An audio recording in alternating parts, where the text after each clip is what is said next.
Welcome to the Don't Feed the Fear podcast, where we dive into the complex world of food allergy anxiety. I'm your host, Dr. Amanda Whitehouse, food allergy anxiety psychologist and food allergy mom. Whether you're dealing with allergies yourself or supporting someone who is, join us for an empathetic and informative journey toward food allergy calm and confidence. Hi, everybody, and welcome back to Don't Feed the Fear. Today's episode feels really special because I'm going to share with you some things that I've been working on for a long time. It's a topic that's been on my mind for over a decade, something that I've been learning about through my own experiences with my son's allergies, with my clients, and through some episodes of the podcast that I've been collecting and putting together since last year. Over the next several months, through the rest of the spring and the summer, we're going to dive deeper into our options and our choices and food allergy treatments. This is one of the things that shows up the most often in my appointments and my sessions with clients. This is one of the things that I've spent the most time and energy and money on in our own lives with my son's medical care, and something that I hear a lot of questions, confusion, misinformation, and overwhelm about in the food allergy community. Like many of you, when my son was diagnosed with food allergies, the doctor told me there were no options other than to avoid the food and carry epinephrine. I started digging and I found some research sharing a different story, sharing some things that I got really excited about, that I felt really motivated to look into and to seek out. And I really had to go against the grain in order to do that. It was worth it for me, but I will admit it was a struggle. And I'm happy to see that now those choices are more available, they are more mainstream, and yet they're still overwhelming, possibly because there are even more of them than there were before. So we're going to be talking this season about oral immunotherapy, tolerance induction program, SLIT or sublingual immunotherapy, biologic medications for different allergic diseases, and even some things that are less mainstream but very exciting to learn about, including traditional Chinese medicine and intralymphatic immunotherapy. It all feels so monumental and sometimes so scary based on the experiences that we've had in the past and how important we know that it is. Most of the people that I work with, and many of you who reach out to me through the podcast or social media, aren't just asking which treatment is best. What you really want to know is, what will this actually be like? How hard is it going to be? Will I be okay, or will my child be okay? What happens if we start and we can't finish? What happens if we make the wrong decision and it's not a good fit for us?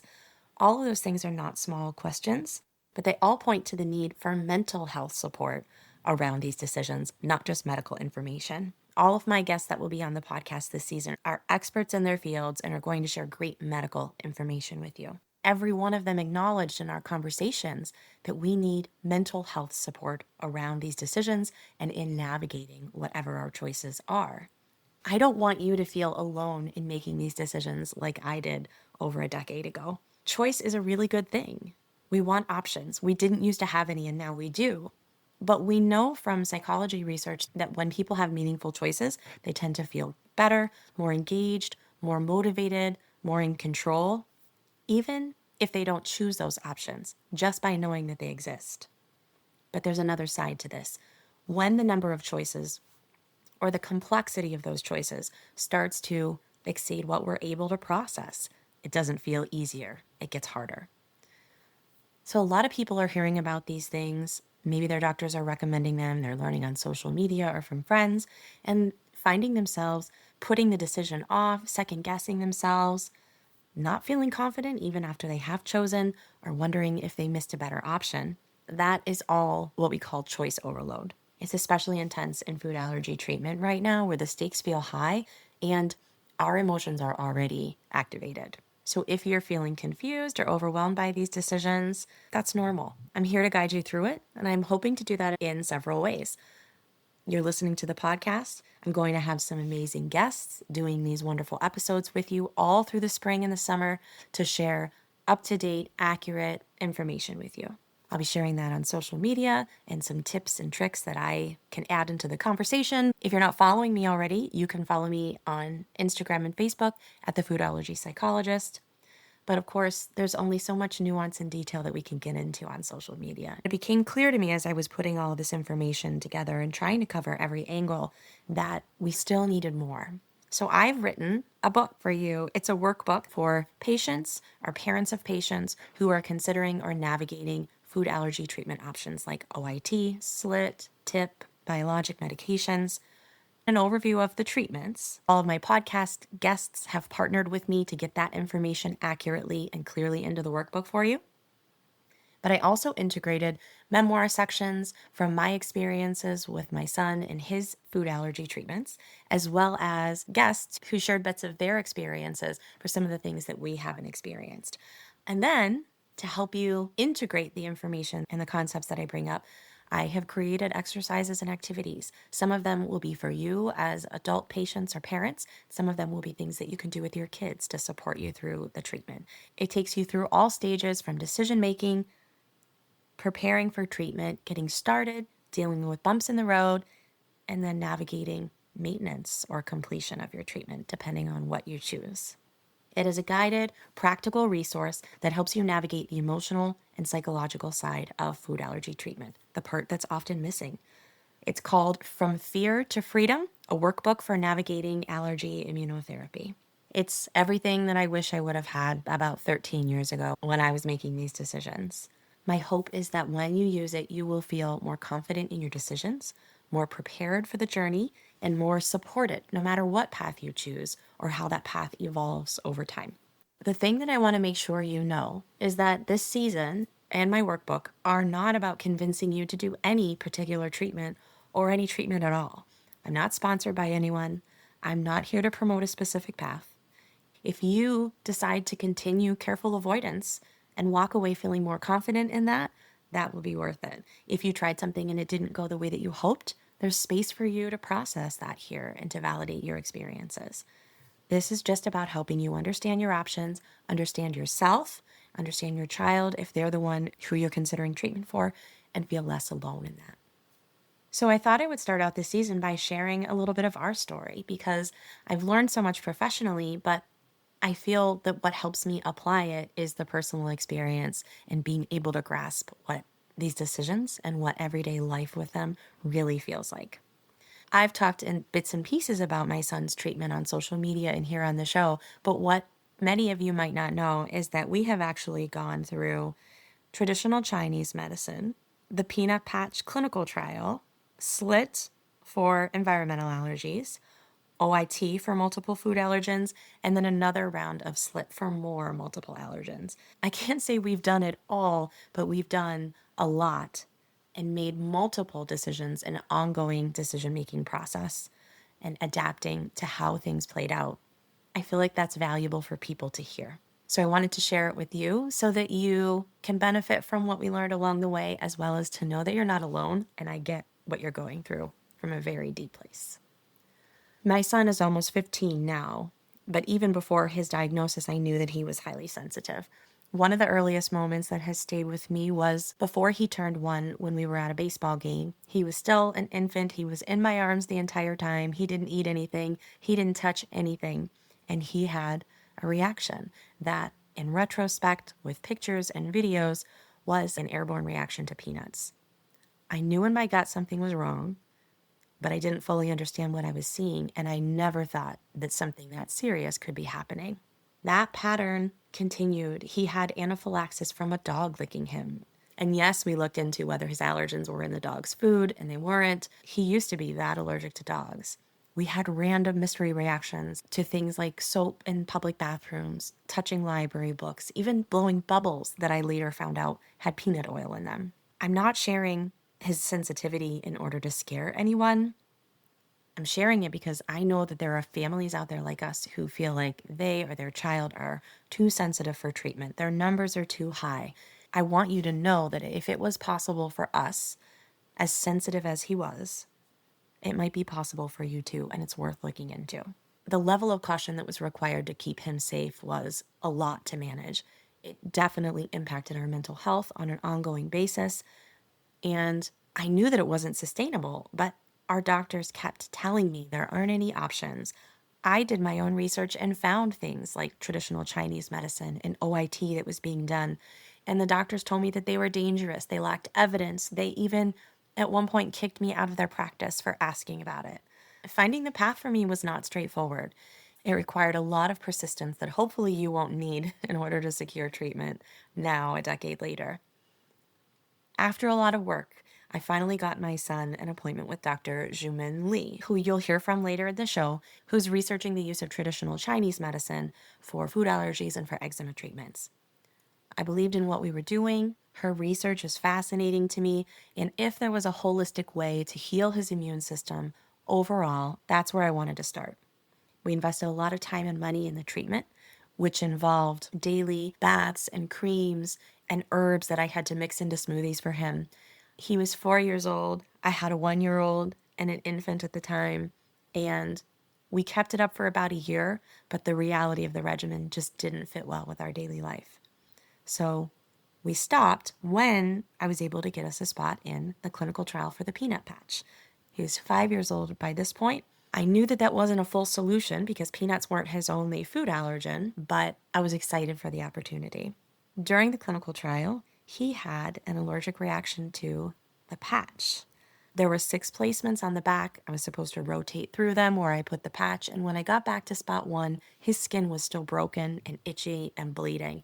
I called the doctor to verify that I was still supposed to put the patch right on that open, broken part of skin, and they said that I was, so I did. And on the drive to Canada alone with my son to head up to their office, he went into anaphylaxis.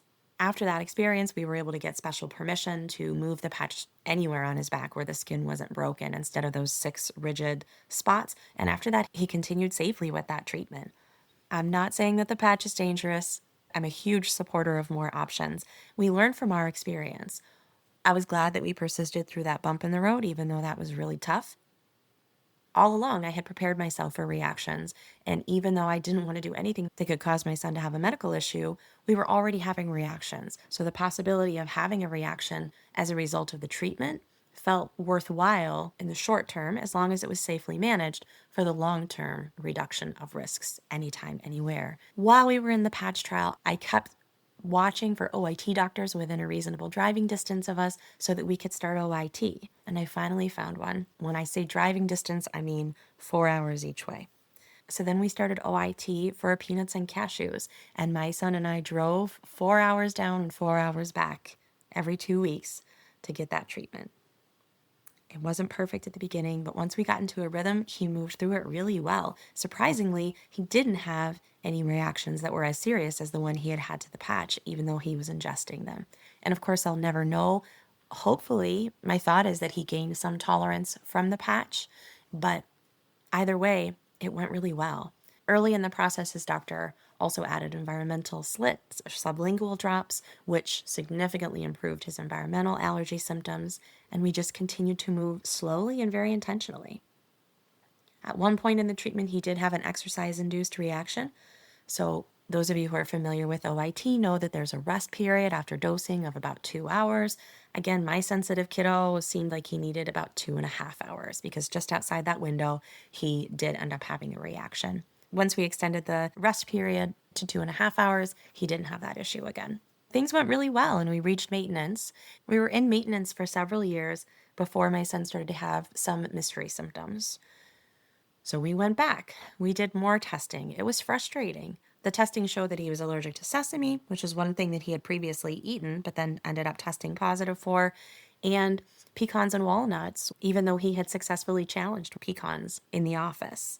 So there was some guilt about whether I hadn't kept them in his diet frequently enough, and a lot of emotions about that. But what could we do? So we moved forward with considering options yet again.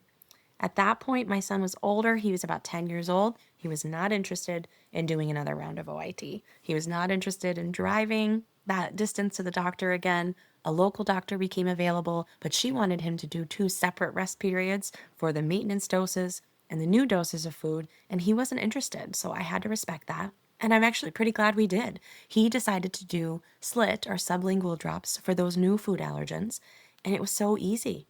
Low stress, low anxiety. We didn't have to travel as much. The doctor was able to do virtual updoses with us at home. Eventually, we were able to shift from extracts that were mixed in the office that were quite expensive to mixing at home with whole food doses. And now my son is in maintenance for all of his food allergens. His environmental allergens are well controlled. He might take an antihistamine 2 or 3 times in the year, but other than that, he's doing great. The most amazing part is watching him eat. a bowl of nuts every day for his dose. To see the shift from how dangerous that had been to him to the tolerance that his immune system built still fascinates me sometimes when I watch him eat them. It's something that I never thought I'd see, and I'm really thankful for all of it, even the bumps along the way. What was surprising was that even after he passed a 24 peanut challenge, when he reached peanut maintenance, that gave him the option for his daily dose to be eating things like a Reese cup, Reese's Pieces, peanut M&Ms, foods that most kids would be thrilled for their parents to beg them to eat every day. He just didn't want them. He was happy to have the protection, but he wasn't excited about eating a bowl of nuts every day as I was excited to see him do it. He didn't feel like he needed to incorporate those foods into his life. He wasn't missing anything. He just didn't like them. And when we reached maintenance for his other food allergens, then he made similar choices. He didn't do the food challenges that would allow him to do what's called free eating. Every OIT provider handles this differently, but some doctors will do a challenge to establish that the child can eat the allergen outside of their dose. It didn't matter for my son. And I'm finding that more and more with a lot of the patients that I work with and a lot of the people that I meet. It's not about eating foods. In the beginning, I thought that it was, but I can see so clearly now that it's about safety. It's about freedom and choices and not having our lives be dictated by fear of food. So as you can hear, our road was not straight. It wasn't easy. Again, hopefully you won't have to go to quite the lengths that I did to access treatment, but what kept me going through all of this wasn't just the outcomes on paper. It was watching my son move through the world differently. Not just around food necessarily, but in everything else. Activities, social situations, his independence, and that layer of high alert that I knew was there started to soften. He's still really careful. He's so responsible, and I'm very proud of him. But there's more ease and confidence and comfort. The food allergies are still a part of who he is, but much less so. And as he's becoming a teenager and gaining independence, my anxiety is a lot lower too. One nice surprise or bonus of this process was what it did for our relationship. We had those long drives, 4 hours each way every 2 weeks. We spent a lot of time together, talking, connecting, and going through something really intense together where we developed a trust and a partnership that continues and feels really meaningful. I'm not saying that we couldn't have built that in other ways, but I'm really grateful for the relationship that we built and the closeness that we have that's no longer centered around fear, but around accomplishing something together, side by side. I'm tearing up as I'm talking about it, even though I've been so busy writing the book, because we're somewhere that I imagined that we could be, but sometimes doubted we would get to. And that's why I wrote the book, because even sharing all of that, all of those details and that summary of which treatments we did, it's so emotional. And there's still a whole layer of this experience that doesn't really get fully talked about, that mental health side of treatments. I think there are aspects of that that are important to consider before, in making decisions, during, and then after the treatment. For us, it was true that treatment improved safety and that decreased our anxiety. There was some work to be done, but overall it was consistent with what research shows, which is that quality of life often improves for patients and for parents after completing immunotherapy for food allergies. There might be more freedom, more flexibility, and less fear about accidental exposures. But the emotional experience doesn't always follow the same timeline as the medical process. And for many families and patients, anxiety and past experiences are already shaping the process before treatment even begins. Almost nobody is seeking out or considering food allergy immunotherapy from a neutral place. There are past reactions, emergency situations, maybe moments that felt out of control or life-threatening, or even if you haven't experienced any of those, if you have a diagnosis and testing that indicates that that's a possibility, that information and those experiences live in the body and in the way our nervous system navigates the world. So, when you are asked to consider a treatment that involves intentionally exposing yourself or your child to that allergen that you know is legitimately life-threatening for you, that can bring up a lot. That seems to either motivate patients and families towards treatment because they want more safety or more protection, or quite the opposite. For others, it leads to stepping back, avoiding treatment altogether because the nervous system is too loud and the fear is too powerful, saying, I could never do that. It feels too dangerous. I couldn't risk it. That is a protective response that's valid too. My goal is for everybody to make that decision, not from fear, but from information. If you do move forward with treatment, it often gets pretty complex because anxiety doesn't just disappear once you start and is often the highest leading up to and at the beginning stages of treatment. Some of the patterns that I see include patients becoming increasingly anxious about their dosing, resisting, delaying it, refusing it altogether, and very real symptoms of anxiety that are difficult to differentiate from an allergic reaction.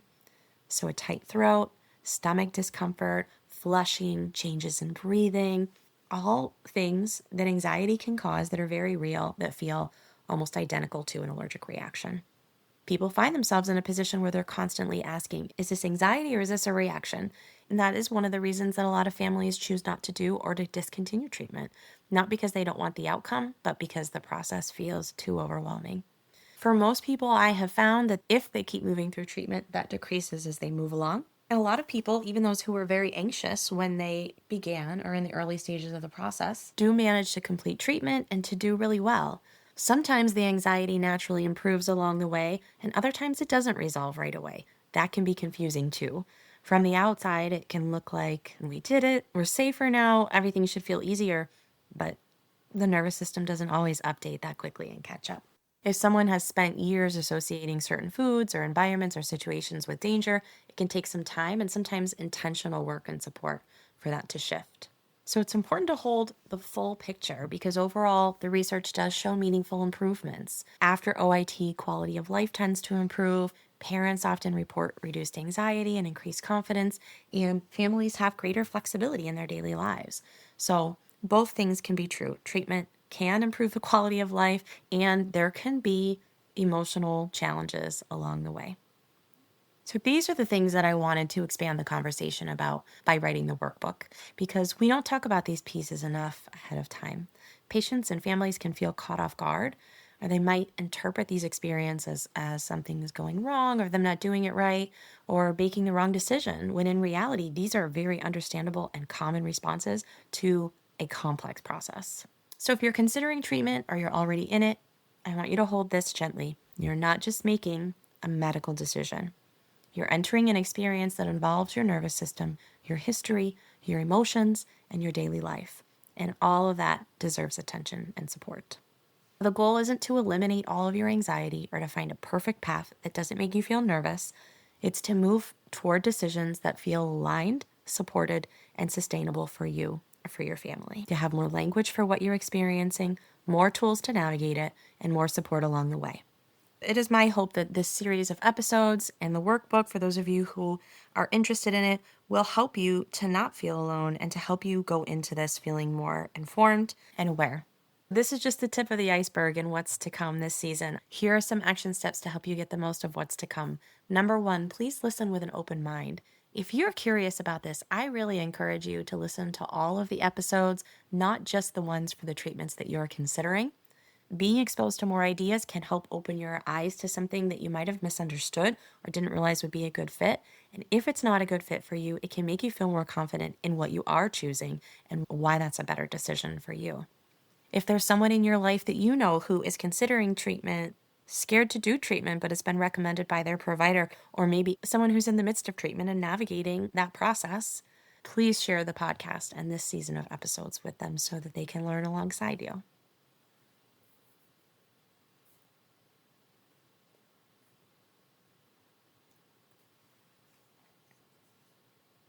Number two, stay connected and follow along. You can subscribe to the show as the season builds. I don't want you to miss these conversations. You can also follow along on social media at The Food Allergy Psychologist or sign up for my newsletter on my website, thefoodallergypsychologist.com. In all of those places, I'll keep sharing announcements about the book, From Fear to Freedom, where you can find it and when it will be available in June.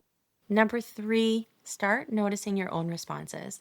As you hear about different treatments, just gently observe what feels interesting, What feels overwhelming? What feels tempting? What do I feel drawn to? What outcomes or emotional experiences that people have had am I looking for or do I want to avoid? Observing your reactions and your responses can help you in the long term to make decisions that are a good fit for you. Last, I want to say a huge thank you to all of the guests who are a part of this season. It's really an unbelievable collection of guests. They were all so incredibly generous with their time and expertise, and they're truly the best of the best. Thank you to all of you listening, for being here, doing this work, and for continuing to show up for yourself or for the person that you love with food allergies. The content of this podcast is for informational and educational purposes only and is not a substitute for professional medical or mental health advice, diagnosis, or treatment. If you have any questions about your own medical experience or mental health needs, please consult a professional. I'm Dr. Amanda Whitehouse. Thanks for joining me. And until we chat again, remember, don't feed the fever.